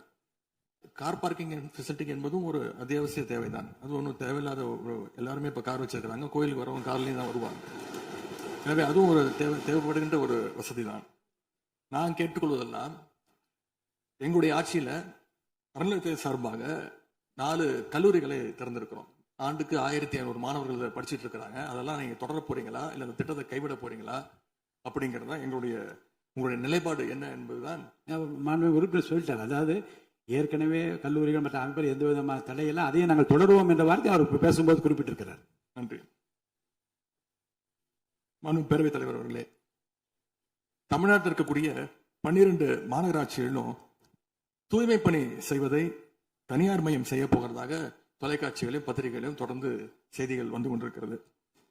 கடந்த காலத்துல போராடிய தூய்மை பணியாளர்கள் எல்லாம் நேரில் சந்திச்சிருக்கார் இன்றைய முதலமைச்சர் அவர்கள். ஆட்சிக்கு வந்ததும் தூய்மை பணியாளர்கள்லாம் பணி நிரந்தரம் செய்வோம் அப்படின்னு அப்ப வாக்குறுதியும் கொடுத்திருக்கிறாரு. ஆனா இன்னைக்கு சொன்னதுக்கு நேர் எதிராக தனியார் மயம் அப்படின்னு செய்திகள் வந்து கொண்டிருக்கிறது. இதற்கும் முதலமைச்சர் அவர்கள் அவருடைய பதில் உரையில விளக்கத்தை தர வேண்டும் என்று கேட்டுக்கொள்கின்றேன். பேரவைத் தலைவர் அவர்களே, சும்மா சொல்லக்கூடாது. நம்முடைய முதலமைச்சர் அவர்கள் ஆட்சிக்கு வந்த ஒரே மாசத்துல தமிழ்நாட்டிலேயே தன்னுடைய பெரம்பூர் தொகுதியை நம்பர் 1 தொகுதியாக மாத்தி காட்டிட்டார். எதுல நம்பர் 1 பாத்தீங்கன்னா, இன்னைக்கு தமிழ்நாட்டிலேயே மின்வெட்டுல நம்பர் 1 தொகுதி பெரம்பூர் தொகுதி தான். அதுவும் ஆளுங்கட்சிக்காரங்க என்ன தெரியுமா பேசிட்டு இருக்காங்க, அண்ணன் பவருக்கு வந்தா தமிழ்நாடு மாறும்னு பார்த்தோம், ஆனா அண்ணன் கைக்கு பவர் வந்த நாள்ல இருந்து தமிழ்நாட்டுக்கே பவர் போயிடுச்சு அப்படின்னு இன்னைக்கு ஆளுங்கட்சிக்காரர்கள் பேசிட்டு இருக்காங்க. மாண்புமிகு மின்துறை அமைச்சர், மாண்புமிகு பேரவைத் தலைவர் அவர்களே, மாண்புமிகு முதல்வர் அவர்களே, மாண்புமிகு எதிர்க்கட்சி தலைவர் சொல்றப்ப தமிழ்நாட்டுக்கு ஏதோ மின்வெட்டு இருக்குன்னு சொல்லியிருந்தாரு. நாங்கள் ஒவ்வொரு நாளும் தமிழ்நாட்டில் எங்கெங்க எதனால மின்வெட்டு விழுதுன்னு நம்ம பப்ளிஷ் பண்ணிட்டே வரோம், டேஷ்போர்ட் பப்ளிஷ் பண்ணிட்டே வரோம். அதுல எதனால என்ன காரணம்னு சொல்லிட்டே வரோம். இந்த துறை ஏன் இப்படி இருக்குன்னு நாங்க ஏற்கனவே தெளிவாக சொல்லியிருக்கோம். இந்த துறையோடைய இன்னைக்கு நிதிநிலை அறிக்கையில இந்த துறையில 2.5 லட்சம் கோடி கடன் இருக்கு. அது இல்லாமல் இந்த துறையில எந்தவித இன்ஃப்ராஸ்ட்ரக்சர் டெவலப்மெண்ட்டும் இவங்க கடந்த 5 ஆண்டுகள் 15 ஆண்டுகள் செய்யப்படவில்லை. இது சம்பந்தமாக விரிவான வெள்ளை அறிக்கை விரைவில் வெளியிடப்படும் நம்ம ஏற்கனவே சொல்லியிருக்கோம். அது இல்லாமல் இந்த துறைக்கு கடந்த 5 ஆண்டுகளாக எவ்வளவு பேர் ஆள் எடுத்தார்கள் என்று, எவ்வளவு பேர் வேலைக்கு ஆள் எடுக்கப்பட்டது என்பதையும் நாங்கள் இன்னும் ஒரு சில நாட்கள்ல இதற்கான விளக்கமாக வெள்ளை அறிக்கையை நாங்கள் கண்டிப்பாக வெளியிடுவோம். இந்த துறையில் பாத்தீங்கன்னா இப்ப வேக்கண்ட் மட்டும் 70,000 வேக்கண்ட் இருக்கு. இது எல்லாம் சீரமைத்து இந்த ஒரு வாரமாக 10 நாட்களாக மொத்தம் 125 குழுக்கள் அமைக்கப்பட்டிருக்கு. இந்த துறையில நம்ம எதனால இந்த மின்வெட்டுகளை சரி செய்ய 125 குழுக்கள் அமைக்கப்பட்டு 500 பேர் வெளியிலிருந்து கான்ட்ராக்ட்லாம் எடுக்கப்பட்டு எங்கெங்கெல்லாம் மின்வெட்டுகள் இருக்கோ அது சரி செய்யப்பட்டிருக்கு. கடந்த ஒரு வாரமா நீங்க பார்த்திருப்பீங்க, ஒவ்வொரு நாளும் எதனால் மின்சாரம் தட்டுப்படுதுன்னு சொல்லி பப்ளிஷ் பண்ணிட்டே இருக்கோம். பொதுவாக குற்றச்சாட்டுகள் சொல்லுவதை தவிர்த்து விட்டு எங்க ஸ்பெசிபிக்கா எந்த நாள்னு சொல்லிட்டு பெரம்பூர்ல அதான் சொல்றோமே, பெரம்பூர்ல எத்தனை முறை மின்சாரம் தட்டுப்படுச்சு, எதனால தட்டுப்படுச்சு, எவ்வளவு நேரத்தில் அது சீர் செய்யப்பட்டது, சரி செய்யப்பட்டதுன்னு பார்த்திருக்கோம். எங்கெங்கெல்லாம் ஃபியூஸ் திருட்டுகள் நடக்கப்பட்டதோ அவர்களெல்லாம் கைது செய்யப்பட்டிருக்கிறார்கள். அதே மாதிரி வேற எங்கெல்லாம் சிசிடிவி இல்லாத இடத்தில் இருக்குதோ அங்கெல்லாம் ரோந்து பணிகள் அதிகரிக்கப்பட்டிருக்கு. கடந்த 10 நாட்களாக எங்கெங்கெல்லாம் தேவையில்லாமல் மின்வெட்டுகள் ஏற்படுத்தப்பட்டதோ, ஓவர்ஃப்ளோ லோடு அதிகமாக அனுப்பப்பட்டு அதெல்லாம் உடனடியாக சீரமைக்கப்பட்டிருக்கு. ஒவ்வொரு நாளும் குறைஞ்சது 50 to 55 இடத்துல மின்சாரம் தட்டுப்பாடு அங்கங்க மின்வெட்டு ஏற்படுது. சோ அதுல 35 இடத்துக்கு கீழேயாவது 1 மணி நேரத்துக்குள்ள சரி செய்யப்பட்டு வருகிறது. அதுக்கான டேஷ்போர்டுக்கு தெளிவாக எதிர்க்கட்சி தலைவர் பார்த்து விட்டு பேசினால் நன்றாக இருக்கும். மாண்புமிகு முன்னாள் அமைச்சர் மாண்பு உறுப்பினர் செந்தில் பாலாஜி அவர்கள். மாண்புமிகு பேரவைத் தலைவர்களே, எங்களுடைய எதிர்க்கட்சி தலைவர்கள் சொன்னார்கள் மின்வெட்டு சம்பந்தமாக. இப்போதைய அமைச்சர் அவர்கள் அது குறித்து கருத்துக்களை சொன்னார்கள். கடந்த 5 ஆண்டுகளில் சீரான மின் விநியோகத்திற்கு 393 துணை மின் நிலையங்கள் அறிவிக்கப்பட்டு அதற்கான பணிகள் பெரும்பான்மையாக முடிக்கப்பட்டு பயன்பாட்டிற்கு கொண்டு வரப்பட்டிருக்கின்றன. ஒவ்வொரு ஆண்டும் தேவைக்கேற்ப கூடுதல் மின் தேவை ஏற்படுகின்ற பொழுது அதற்கான ஏற்பாடுகள் செய்யப்பட்டு புதிய மின் உற்பத்தி திட்டங்கள் வரை அறிவிக்கப்பட்டு அது செயல்பாட்டுக்கு கொண்டு வரப்பட்டிருக்கின்றன. ஏறத்தாழ 90,000 மின்மாற்றிகள் கடந்த 5 ஆண்டுகளில் புதிதாகவும் பழுந்தடைந்ததையும் மாற்றி சீரமைக்கப்பட்டன. ஒரு நிமிஷம், ஒரு அமைச்சர்கள் ஒரே நிமிஷம் சொல்லி முடிச்சாரு. ஒரு நிமிஷம் சார். அதாவது ஒவ்வொரு ஆண்டும் கூடுகின்ற பொழுது, மின் தேவை கூடுகின்ற பொழுது அதற்கான ஏற்பாடுகளை நிர்வாக ரீதியாக செய்ய வேண்டியது அரசினுடைய கடமை. ஒரு அரசு பொறுப்பேற்ற பிறகு முதல் முறையாக அந்த அரசினுடைய துறையினுடைய உயர் அதிகாரிகளை அழைத்து ஆய்வுக் கூட்டங்களை நடத்தி என்னென்ன குறைபாடுகள் இருக்கின்றன, அதை எப்படி நிவர்த்தி செய்யலாம் என்பது களையெடுக்க வேண்டியது அரசினுடைய கடமை, துறையினுடைய கடமை. எனக்கு தெரிந்தவரை இதுவரை மின்துறையில் அந்த மின் விநியோகத்தில் இருக்கக்கூடிய துறையினுடைய அதிகாரிகள் ஆய்வுக் கூட்டங்கள் வரை இதுவரை நடைபெறவில்லை. அதைத்தான் அங்கிருக்கு பணியாற்றக்கூடியவர்கள் சொல்கின்றார்கள். இப்பொழுது இருக்கக்கூடிய பணியாளர்களை வைத்துத்தான் கடந்த 5 ஆண்டுகளும் மிக சிறப்பாக எந்தவித மின்தடையும் இல்லாமல் சீரான மின் விநியோகம் வழங்கப்பட்டன. எனவே கடந்த காலங்களில் இருக்கக்கூடிய குறைகளை தொடர்ச்சியாக ஒரே கருத்துக்களை முன்வைப்பதை விட இந்த அரசு துறையினுடைய அதிகாரிகளை அழைத்து ஆய்வுக் கூட்டங்களை நடத்தி கடைமுறை வரை மின் விநியோகம் சீராக எடுத்து செல்வதற்கான முன்னெடுப்புகளை எடுக்க வேண்டும். எங்களுடைய எதிர்க்கட்சி தலைவர் துணை முதலமைச்சராக இருந்த பொழுது அவருடைய சேப்பாக்கம் திருவல்லிக்கேணியிலேயே பல்வேறு மின் திட்டங்களை தங்களுடைய திருக்கரங்களால் தொடங்கி வைத்திருக்கின்றார்கள். அது அனைத்து தொகுதியிலும் அனைத்து மின் திட்டங்களும் சிறப்பாக கடந்த 5 ஆண்டுகளில் நிறைவேற்றப்பட்டிருக்கின்றன. அதையும் நீங்கள் எடுத்து பார்த்து இனி என்னத்தை நீங்க உங்களுடைய பத்திரிகை செய்தியிலேயே கொடுத்திருக்கிறீங்க. 100க்கும் மேற்பட்ட துணை மின் நிலையங்கள் 10,000 கோடியில் பணிகள் தற்பொழுது நடைபெற்று வருகின்றன என்று உங்களுடைய பத்திரிகை செய்தியில இருக்கு. அப்ப இதெல்லாம் கடந்த காலங்களில் தொடங்கப்பட்ட திட்டங்கள். நீங்க எதையும் தொடங்கலன்னு பொத்தாம் பொதுவா சொல்வதை விட்டுவிட்டு என்னென்ன கூடுதலாக நாம் எடுத்துக்கொள்ள வேண்டும் என்பதை கவனத்திலே இந்த அரசு கொள்ள வேண்டும். மாண்புமிகு பேரவைத் தலைவர் அவர்களே, மாண்புமிகு உறுப்பினர் மாண்புமிகு உறுப்பினர் சொன்னப்ப சொன்னாரு அறிவிப்புகள் நிறைய செஞ்சிருக்கோம்னு. கடந்த ஆட்சியில் அறிவிப்புகள் மட்டும்தான் செஞ்சிருக்காங்க, எதையும் செயல்படுத்தவில்லை. அது இல்லாமல் அவர் சொல்லியிருக்கிறார், நாங்கள் அது சம்பந்தமாக வெள்ளை அறிக்கை 2 நாள்ல வெளியிடுவோம். நீங்க அமைதியா இருக்கலாம், 2 நாள் அது சம்பந்தம் வெளியிடுவோம். அது இல்லாமல் 90,000 டிரான்ஸ்பார்மர் வாங்கியதாக சொல்லியிருக்கிறார். அதில் 44,000 டிரான்ஸ்பார்மர் வாங்கியதற்கான சிபிஐ வழக்கு பதிவு செய்துள்ளது. அதுல அவங்க வாங்கின லட்சணம், எந்த லட்சணத்தில் அந்த டிரான்ஸ்பார்மர் வாங்கப்பட்டது அப்படின்னு தெரியும். அது இல்லாமல் அதற்கு முன்னால் இருந்த மின்சாரத்துறை அமைச்சர் அங்கே அமைதியாக உட்கார்ந்து இருக்கிறார். முன்னாள் இருந்த மின்சாரத்துறை அமைச்சர் அமைதியாக உட்கார்ந்து இருக்கிறார். இது தேவையற்ற, அதாவது இது தேவையற்ற விவாதத்தை எழுப்ப வேண்டாம். 2 நாட்கள்ல வெள்ளை அறிக்கை வெளியிடப்படும். அதற்கப்புறம் அதற்கப்புறம் மின்சாரத்துறை மானிய கோரிக்கை சம்பந்தமாக அடுத்து மின்சாரத்துறை மானிய கோரிக்கை வரும்பொழுது தெளிவாக பேசிக் கொள்ளலாம். ஏற்கனவே நீங்கள் செஞ்ச எல்லாமே, எவ்வளவு தூரம் டிரான்ஸ்பார்மர் வாங்குனீங்க எல்லாமே சிபிஐல 3 வருடம் கடுமையான போராட்டத்திற்கு அப்புறம் சிபிஐல வழக்கு இருக்கு. எல்லாம் விரிவாக மின்சாரத்துறை மானிய கோரிக்கை எப்ப பேசிக்கலாம். 2-3 நாட்களில் வெள்ளை அறிக்கை வெளியிடப்படும், அப்போது பேசிக் கொள்ளலாம். வழக்கு விசாரணை உள்ளதை பற்றி மாண்பு அமைச்சர் பேசியது நீக்கப்படுகிறது. லட்சணம் என்ற வார்த்தை நீக்கப்படுகிறது. மாண்பு எதிர்க்கட்சி தலைவர் அவர்கள் இனி குறுக்கீடுக்கு அனுமதி இல்லை. மாண்பு எதிர்க்கட்சி தலைவர் இன்னைக்கு அவங்க பேசி முடிக்கணும். அவங்க பேசி முடிக்கணும். மாண்பு எதிர்க்கட்சி தலைவர் சரி விடுங்க. என்ன சொல்லுங்க, சீக்கிரமா சொல்லுங்க. மாண்புமிகு பேரவைத் தலைவர் அவர்களே, மாண்புமிகு அமைச்சர் அவர்கள் கடந்த 15 ஆண்டுகளாக என்று ஒரு வார்த்தையை சொல்லியிருக்கிறார். கடந்த 15 ஆண்டுகளுக்கு முன்பாக மாண்புமிகு இதய தெய்வம் புரட்சி தலைவி அம்மா அவர்கள் தமிழகத்துடைய முதலமைச்சராக இருந்த பொழுது தமிழகத்தை மின் மிகை மாநிலமாக மாற்றி தமிழ்நாட்டிற்கு தேவையான மின் உற்பத்தியை விட அதிகமாக உற்பத்தி செய்து அண்டை மாநிலங்களான கேரளா, கர்நாடகா, ஆந்திரா போன்ற மாநிலங்களுக்கு மின்சாரத்தை விற்பனை செய்த மாநிலம் தமிழ்நாடு என்பதை இந்த அவையிலே பதிவு செய்கிறேன். எல்லாம் வெள்ளை அறிக்கை வருகிற போது எல்லாம் வெட்ட வெளிச்சம் ஆகிவிடும். அதுக்கப்புறம் பேச நீங்க பேசுங்க. எதிர்க்கட்சி தலைவர் அவர்கள் மாண்பு உறுப்பினர். மாண்பு பேரவைத் தலைவர்களே, மாண்புமிகு மின்துறை அமைச்சர் ஊடகங்களை நல்ல சிறப்பாக கையாளுறவர். கொஞ்ச நாள் அமைதியா இருக்காருன்னு பார்த்தா இன்னைக்கு இங்கேயும் அந்த முயற்சி எடுத்திருக்கிறாரு. எத்தனை கோடி கடன் இருக்கிறது இன்னைக்கு நேற்று இல்லை. இது சேவைத்துறை, போக்குவரத்து துறை, மின்துறை, இதெல்லாம் சேவைத்துறை. லாப நட்டம் பார்க்குற விஷயம் இல்லை. கடன் இருந்தாலும் பொதுமக்களுக்கு மின்சாரம் சென்று சேர்கிறதாங்கிறது முக்கியமான பிரச்சனை. கடந்த 5 ஆண்டுகள்ல இந்த பிரச்சனை இல்லாம இதே கடனோடு இதே ஊழியர் பற்றாக்குறையோடு தான் செயல்படுத்தினோம். ஊழியர் பற்றாக்குறையை எப்படி சரி செய்வதுங்கிற பிரச்சனை எங்களுடைய ஆட்சி அமைந்த பொழுது கொரோனா உச்சத்தில் இருந்தது, பொருளாதார நெருக்கடி இருந்தது. அதையெல்லாம் படிப்படியாக சீரமைத்து அப்பொழுதுதான் நம்முடைய முன்னாள் மின்துறை அமைச்சர் சகோதரர் செந்தில் பாலாஜி அவர்கள் சொன்னது போல 95,000க்கும் மேற்பட்ட டிரான்ஸ்பார்மர்ஸ் அங்கங்க நிறுவியிருக்கோம். அது எல்லாமும் போட்டோ எடுத்து அவர் எல்லாத்தையுமே ரெக்கார்ட் பண்ணி வச்சிருக்காரு. வேணா உங்களுக்கு அதெல்லாம் கொடுக்குறோம். சட்டமன்றத்திலும் எல்லோருக்கும் வழங்கப்பட்டது. அதே போல பெரம்பூர் தொகுதிக்கு பக்கத்து தொகுதியான எங்களுடைய தலைவர் தளபதி அவருடைய தொகுதியான குளத்தூர் தொகுதியில 220 கேவிஐ புதிய மின் நிலையம் துவக்கி வைக்கப்பட்டு அந்த பகுதி எல்லா பகுதிக்கும் சேர்த்து தான் சரி செய்வதற்கான வாய்ப்பு வழங்கப்பட்டிருக்கிறது. போய் நீங்க கொஞ்சம் ஆய்வு பண்ணுங்க. அடுத்தது ஃபியூஸ் கேரியர் திருடு போனதை சொன்னார். ஒரு சிறப்பான காட்சியை வெளியிட்டார். பகல் நேரத்தில் சிறப்பான வெயிலில் ஃபியூஸ் கேரியர் திருடப்படுகிறது. அப்ப திருடு போனது ராத்திரிக்கு தான் கரண்ட் ஆஃப் ஆகுது. எங்கேயோ சர்க்கியூட்டை கரெக்ட் பண்ணி வச்சு அதுல டைமர் வச்சிருப்பாங்க பாருங்க. இங்க புடுங்கினா ராத்திரி 7 மணிக்கு மேல தான் அங்க கரண்ட் ஆஃப் ஆகிற மாதிரி டைமர் வச்சு ஃபியூஸ் கேரியர்லாம் புதுசா வந்திருக்குதாங்கிறது எங்களுக்கே சந்தேகமா இருக்கு.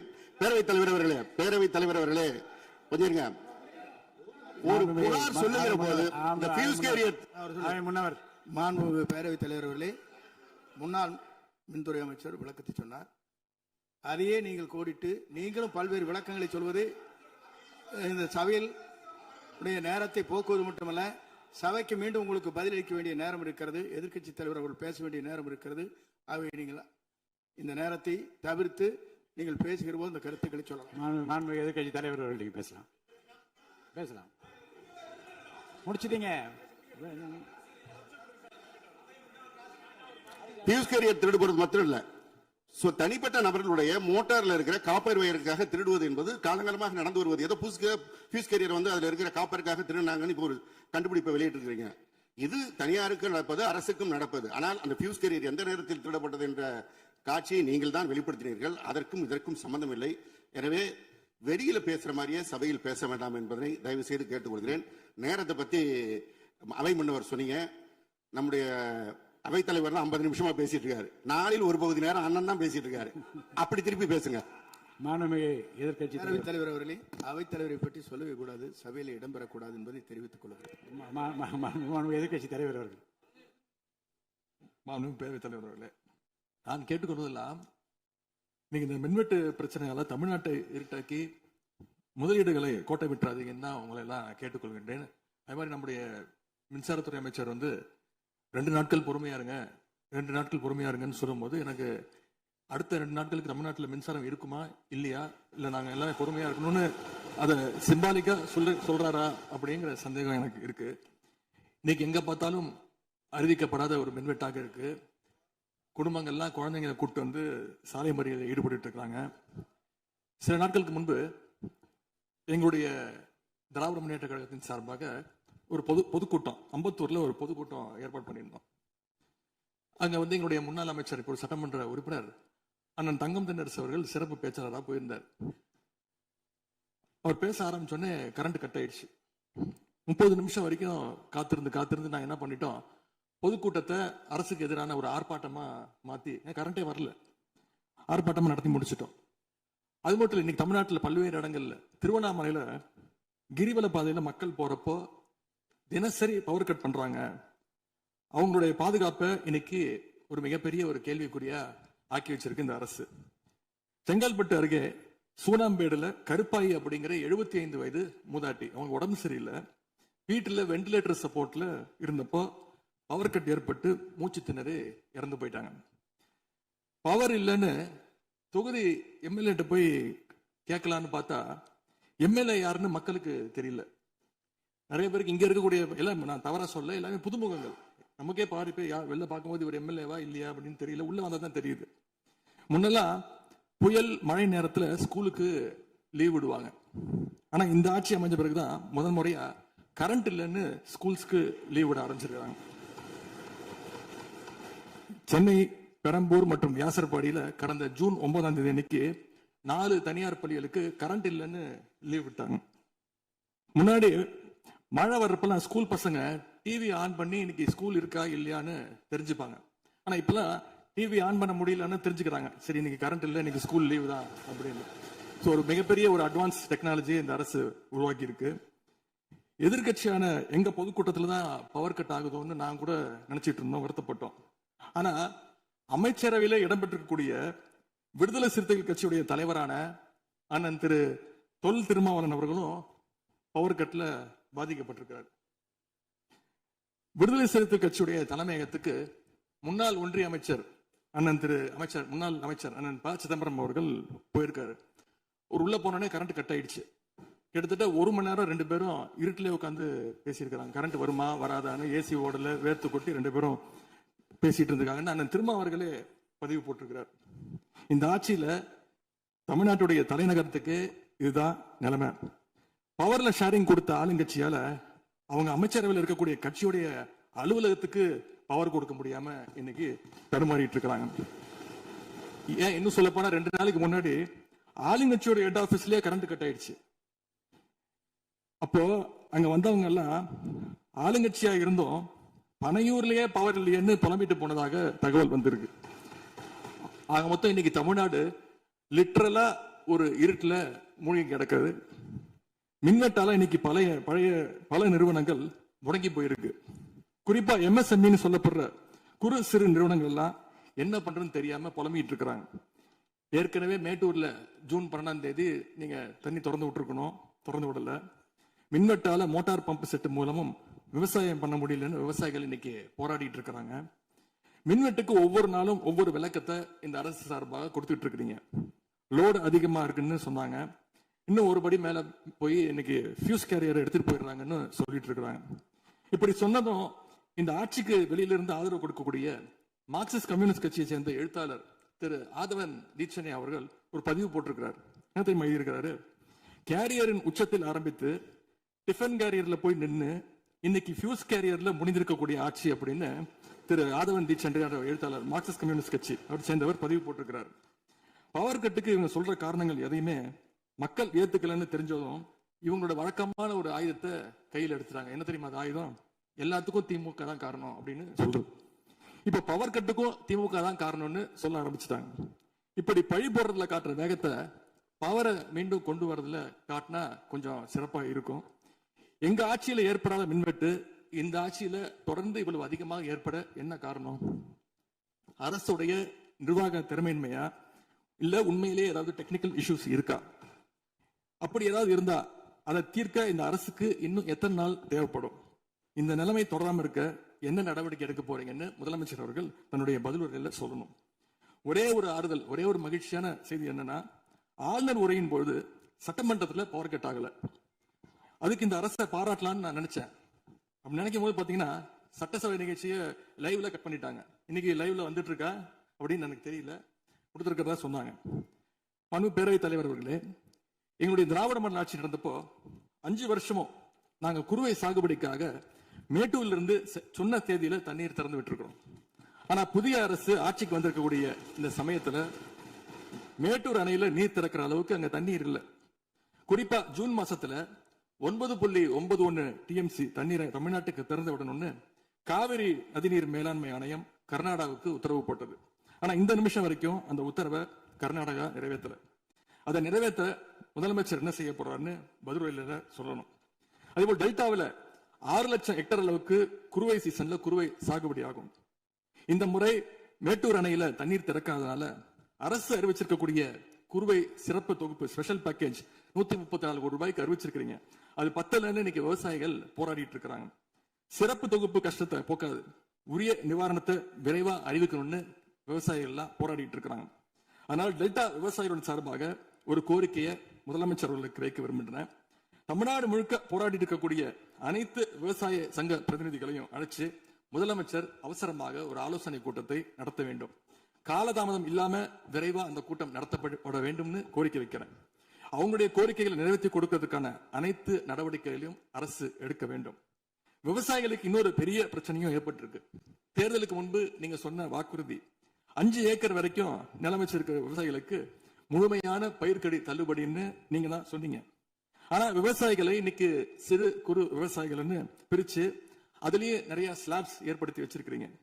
1 லட்சம் அளவுக்கு கடன் வாங்கியிருந்தா 5,000 ரூபாய் வரைக்கும் தான் தள்ளுபடி கிடைக்கும் அப்படின்ற நிலைமையை இன்னைக்கு உருவாக்கி இருக்கீங்க. அதுக்கப்புறம் அதுலயும் ஒரு சேஞ்ச் கொண்டு வந்தீங்க.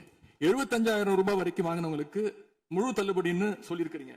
இப்போ அதுல இன்னொரு சேஞ்ச் என்னன்னா, ஒரே குடும்பத்தில் உள்ள 3 நபர்கள் வரை கடன் பெற்றிருந்தாலும் தற்பொழுது ஒரு குடும்ப அட்டைக்கு ஒரு வேளாண் கடன் மட்டுமே தள்ளுபடி செய்ய அரசாணை வழங்கப்பட்டிருக்கு. எங்களுடைய ஆட்சியில கடந்த கால ஆட்சிகள்ல இதெல்லாம் முழு தள்ளுபடி கொடுத்திருக்கிறோம். எனவே அதையும் இந்த விவசாயிகளை இதுக்கு மேல குழப்பாம இந்த அரசு முடிவெடுக்க வேண்டும் என்று நான் கேட்டுக்கொள்கின்றேன். அரசினுடைய இந்த ஏமாற்று அறிவிப்பை கண்டிச்சு போராட்டம் நடத்தின விவசாயிகள் மேல தடியடியும் நடத்தியிருக்கீங்க. தேர்தல் பிரச்சாரத்தின் போது முதலமைச்சர் சொன்னாரு, எனக்கு இன்னொரு ஜென்மம் இருந்தா நான் விவசாயியா பிறக்கணும்னு ஆசைப்படுறேன்னு முதலமைச்சர் சொல்லியிருக்கிறார். ஆனா இன்னொரு பக்கம் விவசாயிகள் மேல தடியடியும் நடத்தியிருக்கீங்க. விவசாயியா பிறக்க இன்னொரு ஜென்மம்லாம் தேவையில்லை, எப்ப நினைச்சாலும் போய் விவசாயி ஆயிடலாம். ஆகவே வெற்று வார்த்தைகளால விவசாயிகளை ஏமாத்தாம இந்த அரசு செயல்படணும்னு நாங்க விரும்பி கேட்டுக்கொள்கின்றோம். மேட்டூர் அணையை திறக்காது, மேகதாது அணை பிரச்சனை, பயிர்க்கடன் தள்ளுபடியில ஏமாற்றம்னு இந்த ஒரு மாசத்துல மட்டும் விவசாயிகள் பல சோதனைகளை சந்திச்சிருக்கிறாங்க. இன்னும் பேரவைத் தலைவர் அவர்களே, இன்னொரு முக்கியமான விஷயம், இந்த ஆட்சியில அரசு பள்ளிகள்ல நடக்கிற கூத்து எல்லாம் பார்க்கும்போது ரொம்ப அதிர்ச்சியாக இருக்கின்றது. முன் எப்போதும் இல்லாத வகையில அரசு பள்ளிகளுக்குள்ள சட்டமன்ற உறுப்பினர்கள் போறாங்க, தப்பு இல்ல, போகணும், ஆய்வுகள்லாம் செய்யணும். ஆனா பள்ளி மாணவர்கள் மத்தியில மோசமான கருத்துக்களை கொண்ட பாடல்களை எல்லாம் ஒளிபரப்பி எல்லாரும் டான்ஸ் ஆட சொல்றாங்க. முதலமைச்சரோட போட்டோ மாற்றுறதோ பாடல் போடுறதோ இங்க பிரச்சனை கிடையாது. ஆனா அவங்க என்ன பாட்டை மாணவர்கள் மத்தியில போடுறாங்க அப்படிங்கிறது தான் இங்க இருக்கக்கூடிய பிரச்சனை. மாணவர்களுக்கு தன்னம்பிக்கையும் ஊக்கமும் அளிக்கிற மாதிரியான கருத்தான பாடல்களை போட்டா பரவாயில்ல. ஆனா சினிமா படங்கள்ல வர குத்து பாடல்கள், தவறான அர்த்தம் கொண்ட பாடல்கள் எல்லாம் குழந்தைகள் மத்தியில ஒளிபரப்பி அதை ஏற்கவே முடியாது. எனவே முதலமைச்சர் தலையிட்டு உடனே இதை நிறுத்தணும்னு கேட்டுக்கொள்கின்றேன். அடுத்து மிக முக்கியமான ஒரு பிரச்சனையை இந்த அரசின் கவனத்துக்கு கொண்டு வர விரும்புகிறேன். இன்னைக்கு தமிழ்நாட்டுடைய சட்டம் ஒழுங்கு நிலைமை எப்படி இருக்குன்னு செய்திகளை பார்த்தா அவ்வளவு கொடூரமாக இருக்கிறது. ஒரு மாசத்துல 200க்கும் மேற்பட்ட பாலியல் குற்றங்கள் நடந்திருக்கு. அதுல 100க்கும் அதிகமான குற்றங்கள் சிறுமிகள் மீதான பாலியல் வன்கொடுமைகள். ஜனநாயக நடைமுறைக்கு எதிராக குழந்தைகளை பயன்படுத்தி பெரியவங்க கிட்ட வாக்கு கேட்டார் என்று இருக்கக்கூடிய முதலமைச்சர். ஆனா அவர் ஆட்சியில குழந்தைகளுக்கும் பாதுகாப்பு இல்ல, பெரியவங்களுக்கும் பாதுகாப்பு இல்லைங்கிற நிலைமை இன்னைக்கு நடந்துட்டு இருக்கு. இந்த புதிய அரசு ஆட்சிக்கு வந்த ஒரு சில நாட்கள்லயே கோயம்புத்தூர்ல 10 வயது பெண் குழந்தைய பாலியல் வன்கொடுமை செஞ்சு கொலை பண்ணி இருக்கிறாங்க. முக்கியமா தமிழ்நாட்டையே உலுக்கிய ஒரு கேஸ், கும்மிடிப்பூண்டியில ஒரு 3 வயது குழந்தை பாலியல் வன்கொடுமை செய்யப்பட்டு புதர்ல வீசப்பட்டு அதன் பின்பு அந்த குழந்தை இறந்தும் போயிடுச்சு. இந்த சம்பவத்துக்கு நீதி கேட்டு அங்க இருக்கக்கூடிய மக்கள்லாம் போராட்டத்துல இறங்கிட்டாங்க. கோயம்புத்தூர்லயும் சரி, கும்மிடிப்பூண்டிலையும் சரி, 2 சம்பவத்திலுமே மரணமடைஞ்ச குழந்தைகளுடைய உடலை பெற்றோர்கிட்ட முறையா கொடுக்காம வேற இடத்துல காவல்துறை மூலமாகவே அடக்கம் பண்ணிருக்கிறாங்க. இதையெல்லாம் பாக்குறப்போ நாம இன்னைக்கு தமிழ்நாட்டில் தான் இருக்கிறோமா, இல்ல உத்தரப்பிரதேசம், மத்திய பிரதேசம் மாதிரி வடநாட்டில் இருக்குமான்னு எங்களுக்கு சந்தேகம் வருது. சிங்கப்பெண் படைன்னு ஒரு திட்டத்தை முதலமைச்சர் அவர்கள் தொடங்கினார். அந்த திட்டம் வந்த அடுத்த நாளே காவல்துறை சேர்ந்த ஒரு பொண்ணுக்கு 3 பேர் பாலியல் தொல்லை கொடுத்திருக்கிறாங்க. சென்னை மற்றும் சுற்றுப்புறங்கள்ல மட்டும் கடந்த ஜூன் 12ஆம் தேதி 24 மணி நேரத்துல 12 பாலியல் வன்கொடுமை கேசஸ் ரிப்போர்ட் ஆயிருக்கு. சிங்கப்பெண் படை குற்றவாளிகளை சேஸ் பண்ணுவாங்கன்னு பார்த்தா அவங்களும் கூட ரீல்ஸ் போட்டு போஸ்ட் பண்ணிட்டு இருக்காங்க. மன்னன் எவ்வழி மக்கள் அவ்வழின்னு சொல்லுவாங்க. அதை சிங்கப்பெண் படை ஃபாலோ பண்ணுதோன்னு மக்களுக்கு சந்தேகம் வந்துருச்சு. இந்த ஒரு மாசத்துல நடந்த குற்ற சம்பவங்களை எல்லாம் எடுத்து பார்த்தா பெரும்பாலான குற்றவாளிகள் ஆளுங்கட்சியை சேர்ந்தவங்களாவே இருக்கிறாங்க. இவங்க ஆட்சிக்கு வந்து தொகுதியா போய் தொகுதி வாரியா போய் நலத்திட்ட உதவிகள்லாம் செய்வாங்கன்னு பார்த்தா அவங்க கட்சிக்காரங்க தொகுதி வாரியா போய் பாலியல் வன்கொடுமையில ஈடுபட்டு இருக்காங்க. ஆளுங்கட்சியுடைய ஆலந்தூர் பகுதி தயவுசெய்து மொத்த பொதுவாக நீங்க பேசுவது நான் ஏற்றுக்கொள்ள முடியாது. இல்ல அது சும்மா ஆதார் பாருங்க,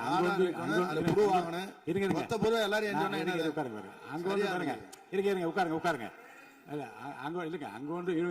அங்கொன்றும் இங்கொன்றுமாக சில நிகழ்வுகள் நடந்திருந்து அதில் ஆளுங்கட்சி இருந்திருந்தால் கூட மாண்பு முதலமைச்சர் நடவடிக்கை எடுத்துட்டு செய்தியில் வந்து கொண்டுதான் இருக்கு. நான் பத்திரிகையில் பார்க்கிறேன். ஆனால் வந்து குறிப்பிட்டு இந்த இடத்தில் இந்த கட்சிக்காரர் என்று நீங்கள் பெயர் குறிப்பிட்டு பேசினா அதை ஏற்றுக்கொள்வதில் எனக்கு ஆட்சேபனை இல்லை. பொதுவாக பேசுவதை தவிர்க்க வேண்டுகிறேன். அவை குறிப்பிட்டு அது மட்டும் நீக்கப்படுகிறது. ஆளுங்கட்சியுடைய ஆலந்தூர் பகுதி செயலாளர் பேர் குறிப்பிட்டு சொல்றேன். கணவரால் கைவிடப்பட்ட ஒரு பெண்ணுக்கு ஆலந்தூர் பகுதி செயலாளர் கணவரால் கைவிடப்பட்ட ஒரு பெண்ணுக்கு பண உதவி செய்யறேன்னு சொல்லி அவங்க பாலியல் ரீதியா துன்புறுத்த முயற்சி பண்ணியிருக்கிறார். சேலத்துல இன்னொரு பொள்ளாச்சி சம்பவம் மாதிரி ஆளுங்கட்சி ஆதரவாளரான மணிகண்டன் எனும் நபர் 50க்கும் அதிகமான பெண்களை பாலியல் வன்கொடுமைக்கு ஆளாக்கியிருக்கிறார். திருவாரூர்ல ஆளுங்கட்சியுடைய திருத்துறைப்பூண்டி ஒன்றிய செயலாளர் கல்லூரி மாணவியை ஈவ்டீசிங் பண்ணி இப்ப கம்பி எண்ணிட்டு இருக்கிறார். இது எல்லாத்துக்கும் மேல ஒரு கொடுமை, தூத்துக்குடியில ஆளுங்கட்சியை சேர்ந்த ஒரு அப்பாவி பெண்ணை 2 ஆளுங்கட்சி ஆட்கள் கார்ல அழைச்சிட்டு போய் மயக்க மருந்து கொடுத்து கூட்டு பாலியல் வன்கொடுமை கேங் ரேப் பண்ணிருக்காங்க. இந்த சம்பவத்தை பத்தி பேசின பாதிக்கப்பட்ட பெண் திருவைகுண்டம் சட்டமன்ற உறுப்பினர் திரு சரவணன் சொல்லிதான் அழைத்து செல்லப்பட்டதாக டிவியில பேட்டி கொடுத்திருக்கிறாங்க. எல்லா மேலிடத்துக்கு தெரியும் அப்படின்னு பாதிக்கப்பட்ட பெண் பேட்டி கொடுத்திருக்கிறாங்க. யார் அந்த மேலிடம் அப்படின்னு இன்னைக்கு மக்கள் கேட்க ஆரம்பிச்சிருக்கிறாங்க. தனக்கு நேர்ந்த கொடுமையை ஆளுங்கட்சியினுடைய அமைச்சர்கள் 2ஆம் கட்ட 3ஆம் கட்ட தலைவர்கள் கிட்ட சொன்னதாகவும் பாதிக்கப்பட்ட பெண் இன்னைக்கு சொல்லியிருக்கிறாங்க. ஆனா நடந்தது என்ன? யார் தப்பு பண்ணாலும் நடவடிக்கை எடுக்க தயங்க மாட்டேன்னு சொன்னார் நம்முடைய முதலமைச்சர். ஆனா இந்த சம்பவத்துல குற்றம் சாட்டப்பட்டுள்ள சட்டமன்ற உறுப்பினர் மேல என்ன நடவடிக்கை எடுத்தாங்கன்னு தெரியல. அதுக்கு மாறா பாதிக்கப்பட்ட பெண்ணை கட்சியிலிருந்து நீக்கி இருக்கீங்க. இதுக்கு பேர் தான் மாற்றமா? இதுக்கு பேர் தான் தூய சக்தியா அப்படின்னு மக்கள் கேட்கிறாங்க. முதலமைச்சர் அவர்களே, மாண்பு பேரவைத் தலைவர் அவர்களே, நம்முடைய முதலமைச்சர் அவர்கள் 6 மாசம் டைம் எடுத்துட்டு வந்து சட்டம் ஒழுங்கை நிலைநாட்டுற வரைக்கும் நாங்க காத்துட்டு இருக்க முடியாது, நாடும் தாங்காது. இதை பத்தி கேள்வி எழுப்பினா கூட காவல்துறைக்கு பொறுப்பு வைக்கக்கூடிய முதலமைச்சர் எதுவும் பேச மாட்டேங்கிறார். To remain silent in the face of evil is itself evil அப்படின்னு ஒரு பழமொழி உண்டு. அது யாருக்கு பொருந்ததோ இல்லையோ இந்த அரசுக்கு சரியாக பொருந்தது. ஆகவே முதல் வேலையா சட்டம் ஒழுங்கை காப்பாற்றுறதுக்கு முக்கியத்துவம் கொடுத்து இந்த அரசு நடவடிக்கை எடுக்கணும்னு கேட்டுக்கொள்கிறேன். மாண்புமிகு எதிர்க்கட்சி தலைவர் அவர்கள் ஆளுநர் உரைக்கு நன்றி தெரிவித்து ஆளுநர் உரை பற்றி பேசுவார் என்று உங்களைப் போல நான் ஆர்வமாக எதிர்பார்த்து கொண்டிருக்கிறேன். ஆதாரம் இல்லாமல் குற்றச்சாட்டுகளை தவிர்க்க வேண்டும் என்று நான் கேட்டிருக்கிறேன். நீங்கள் கொடுத்திருக்கிற அந்த ஆதாரங்களை எல்லாம் உன்னிப்பாக மாண்புமிகு முதலமைச்சர் கவனித்துக் கொண்டுதான் இருக்கிறார், குறிப்புகளை எடுத்துக் கொண்டிருக்கிறார். அவர் நாளை உங்களுக்கென்று நமக்கென்று அவர் பதிலளிக்கவும் காத்திருக்கிறார். எனவே பொதுவாக குற்றச்சாட்டுகளை கூறுவதை விடுத்துவிட்டு நேரடியாக விவாதத்திற்கு வரும்போது மாண்புமிகு பொதுப்பணித்துறை அமைச்சர்கள் பதில் சொன்ன பிறகு நான் சொல்கிறேன். பொதுப்பணித்துறை அமைச்சர் அவர்கள். மாண்புமிகு பேரவைத் தலைவர்களே, உறுதியாக சட்டமன்ற உறுப்பினர்கள் எதிர்க்கட்சி தலைவருடைய அனைத்து கருத்துக்களுக்கும் மாண்புமிகு முதலமைச்சர் அவர்கள் நாளைக்கு பதில் சொல்ல போறாரு. அதற்கு முன்பு ஒரே ஒரு குறிப்பு. ஏன்னா போன ஆட்சியில துணை முதலமைச்சரா எதிர்க்கட்சி தலைவர் இருந்தாரு. அவருக்கு ஒரு பதிவு பண்றேன். வேணாலும் இதை இந்த அவை முடிந்த பிறகு அவரே ஆராய்ந்து சொல்லட்டும். As per the NCRP report for 2024, the number of the crimes against children reported in the state increased by the more than 40% in 2024, with 10,046 cases registered compared to 6,968 cases in 2023.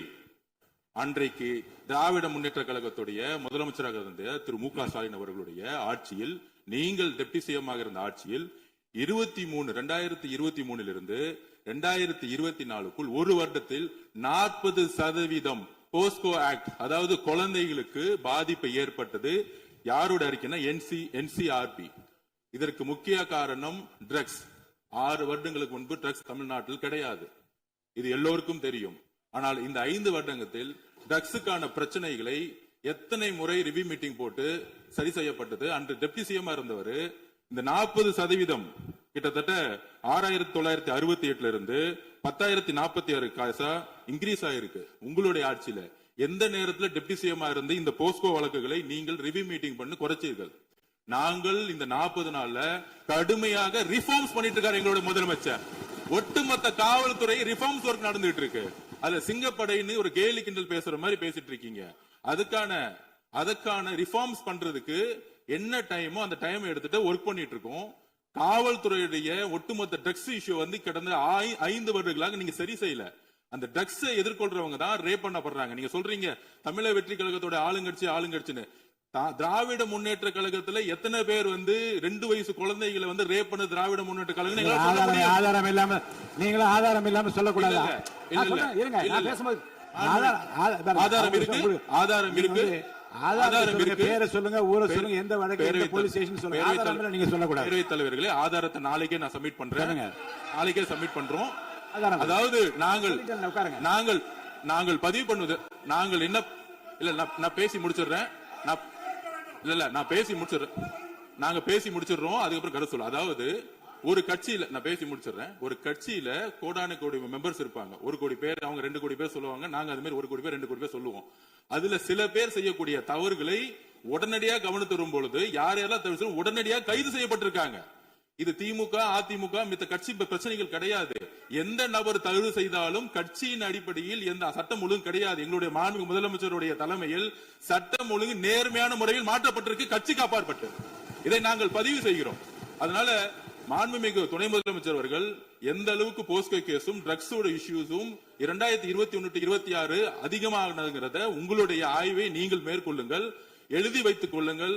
6 மாதத்துக்குள் சட்டம் ஒழுங்கு இந்தியாவில் எந்த அளவிற்கு ஒரு உதாரணமாக இருக்குமோ பெண் பாதுகாப்புக்கும் குழந்தைகள் பாதுகாப்புக்கும் ஒரு நேர்மையான ஆட்சியை எங்கள் தலைவர் கொடுப்பாருங்க நாங்கள் பதிவு பண்றோம். மாண்புமிகு எதிர்க்கட்சி தலைவர் அவர்கள் சொல்லிட்டேங்க. சொல்லியாச்சு, ஏற்கனவே சொல்லியாச்சு. பேரவைத் தலைவர் ரிஃபார்ம் பண்ணிட்டு இருக்கீங்கன்னு சொல்றீங்க, பண்ணுங்க. தூத்துக்குடியில் என்ன ஆக்ஷன் எடுத்திருக்கீங்க அதை மட்டும் தெரிஞ்சுக்க விரும்புறேன். தூத்துக்குடியில் இப்போ ஒரு இன்சிடென்ட் சொன்னல உங்களுடைய சட்டமன்ற உறுப்பினர், அதுக்கு மட்டும் கொஞ்சம் விளக்கம் கொடுத்தீங்கன்னா நல்லா இருக்கும்.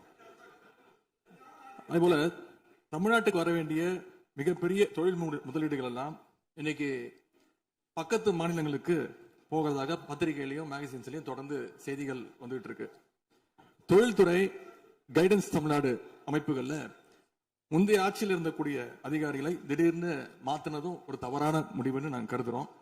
இதனால தமிழ்நாடு பாதிக்கப்பட்டிருக்கு அப்படின்னு பத்திரிகைகளை தொடர்ந்து அறிக்கைகள்லாம் வந்துகிட்டு இருக்கு. இதற்கு இடையில ஆளுநர் உரையில தலைமைச் செயலாளர் தலைமையில தமிழ்நாடு இன்வெஸ்டர் ப்ரமோஷன் கமிஷன் என்ற பேர்ல ஒரு புது அமைப்பு உருவாக்கப்படும்னு அதை தெரிவிச்சிருக்கிறீங்க. அப்படின்னா இப்ப சிறப்பா செயல்பட்டு வருகின்ற கைடன்ஸ் தமிழ்நாடு அமைப்பு என்னவாகும் அப்படின்னு முதலமைச்சருடைய பதிலுரையில சொல்லணும்னு நாங்க விரும்புறோம். அன்பு பேரவைத் தலைவர் அவர்களே, இந்த அரசின் முன்னாடி இவ்வளவு பிரச்சனைகள் இருக்கு, ஏகப்பட்ட பிரச்சனைகள் இருக்கு. இதையெல்லாம் தீர்க்க முயற்சி பண்ணாம அடுத்த கட்சி ஆட்களை இழுக்கிற வேலையை தான் நீங்க எல்லாம் முழுவீச்சுல செஞ்சுட்டு இருக்கீங்க. இந்த அரசின் மீதான நம்பிக்கை வாக்கெடுப்பின் போது நான் குறிப்பிட்டு சொன்னேன், புதுமையான ஆட்சின்னு சொன்னீங்க, கடைசியில புஷ்பா பட ஆட்சியை கொடுத்திருக்கீங்கன்னு குறிப்பிட்டு பேசியிருந்தேன். அந்த அளவுக்கு குதிரை பேரம் தொடர்ந்து நடந்துட்டு இருக்கு. அப்படி பேசின அப்புறமாவது நிறுத்த தலைவர்களுக்கு இந்த குதிரை பேரம் கழுதை பேரம் என்பதை பற்றி எல்லாம் பேசுவதற்கு இடமல்ல. இது ஆதாரம் இல்லாமல் எந்த பேரத்தை பற்றி பேசுவதை நான் அனுமதிக்க முடியாது. அடுத்த இதுக்கு போலாம். 3 சீட்டர் சோஃபா 3 சீட்டர் சோஃபா இன்னைக்கு 5 சீட்டர் சோஃபாவா அப்கிரேட் பண்ணிருக்கீங்க. ஏற்கனவே சோஃபா அனுப்பி அடுத்த கட்சி எம்எல்ஏக்கெல்லாம் இழுத்துக்கிட்டு இருந்தீங்க. இன்ஸ்டா மார்ட்ல பொருட்களை வாங்குற மாதிரி இன்ஸ்டன்டா எம்எல்ஏக்களை வாங்கிட்டு இருக்கீங்க. வாங்கி ராஜினாமா செய்ய வச்சு விட்டு இருக்கீங்க.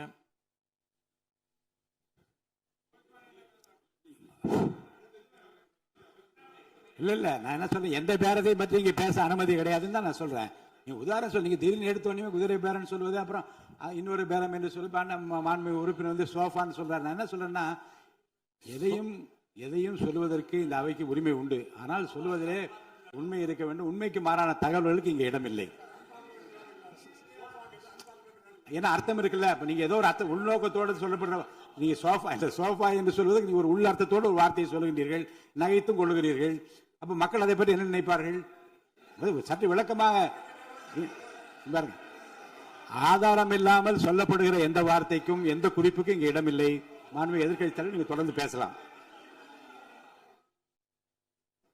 ஊழல் சக்தின்னு சொல்லிட்டு அதே எம்எல்ஏக்களுக்கு இன்னைக்கு ஒரு மச்சத்தை மட்டும் வச்சுட்டு இன்னைக்கு தூய சக்தியா நீங்க மாத்திட்டீங்க. அதனால எங்களுடைய தலைவர் சமீபத்தில் சொன்னாரு, தீர்ந்து போன சக்திகள்கிட்ட திருடுற அளவுக்கு காஞ்சி போன சக்தியா இன்னைக்கு இந்த ஆட்சியாளர்கள் இருக்கிறாங்க. ஆகவே இந்த குற்றச்சாட்டுகளுக்கு முதலமைச்சர் அவர்கள் தன்னுடைய பதில் உரையில அவர் விளக்கம் அளிப்பார்னு நாங்க நம்புறோம். முக்கியமா இந்த ஆள் பிடிக்கிற வேலையை நிப்பாட்டிட்டு இனியாவது ஆட்சி நிர்வாகத்துல நீங்க கான்சென்ட்ரேட் பண்ணுங்கன்னு உங்களை எல்லாம் கேட்டுக்கிறேன். அன்பு பேரவைத் தலைவர் அவர்களே, உங்களுடைய தேர்தல் முக்கியமான வாக்குறுதிகள், படிச்சு வேலை இல்லாத இளைஞர்கள் அவங்களுக்கு எல்லாம் 4500 ரூபாய் மாசம் 4500 ரூபாய் தருவேன்னு சொல்லியிருக்கிறீங்க. அது சீக்கிரம் 6 மாசத்துல கொடுங்க. மகளிருக்கு நீங்க சொன்ன உரிமை தொகை மாதம் 2500 ரூபாய் உரிமை தொகை, வருஷத்துக்கு 6 கேஸ் சிலிண்டர், தாய்மாமன் சீர், இதெல்லாம் 6 மாசத்துல கொடுப்பீங்கன்னு நான் நம்புறோம். எல்லாம் எப்படி கொடுக்க போறீங்க அப்படின்னு ஒரு டைம் லைனை முதலமைச்சர் தன்னுடைய பதிலுரையில சொல்லணும்னு கேட்டுக்கிறோம். அதேபோல் சட்டம் ஒழுங்கு சீர்கேடு, மின்வெட்டு, விவசாயிகள் பிரச்சனை ஆகியவற்றில் முதலமைச்சர் அவர்கள் தலையிட்டு உடனடியாக ஒரு தீர்வு காண வேண்டும். ஆளுநர் உரையில இதற்கான விளக்கம் இல்லாததால முதலமைச்சருடைய பதிலுரையாவது இதெல்லாம் இருக்கும்னு நாங்க எதிர்பார்க்கிறோம். இப்ப நான் கேட்டதுக்கெல்லாம் வழக்கம் போல பழக்க தோஷத்துல எல்லாத்துக்குமே திமுக தான் காரணம்னு எங்க மேல பழிய தூக்கி போடாம தப்பிச்சுக்காம தீர்வை நோக்கியதா முதலமைச்சருடைய பதில் இருக்கணும்னு நான் விரும்பி கேட்டுக்கொள்கின்றேன். ஆளுநர் உரையில இருமொழி கொள்கை, மாநில உரிமை, சமூக நீதி, மகளிர் முன்னேற்றம்னு திமுக சொன்னதையே ப்ளூ பிரிண்டா ஃபாலோ பண்ணி இந்த அரசுடைய கொள்கை முடிவுகளா அறிவிச்சிருக்கிறீங்க. இதை நாங்க வரவேற்கிறோம். மற்றபடி ஆளுநர் உரையில தமிழ்நாட்டுடைய வளர்ச்சிக்கான ரோடு மேப் எதுவும் இல்லைன்னு கூறிக்கொண்டு முழுக்க முழுக்க முதலமைச்சருடைய புகழுரையாகத்தான் இந்த ஆளுநரை அமைஞ்சிருக்குன்னு சொல்லி வாய்ப்புக்கு நன்றி கூறி விடைபெறுகின்றேன். நன்றி, வணக்கம்.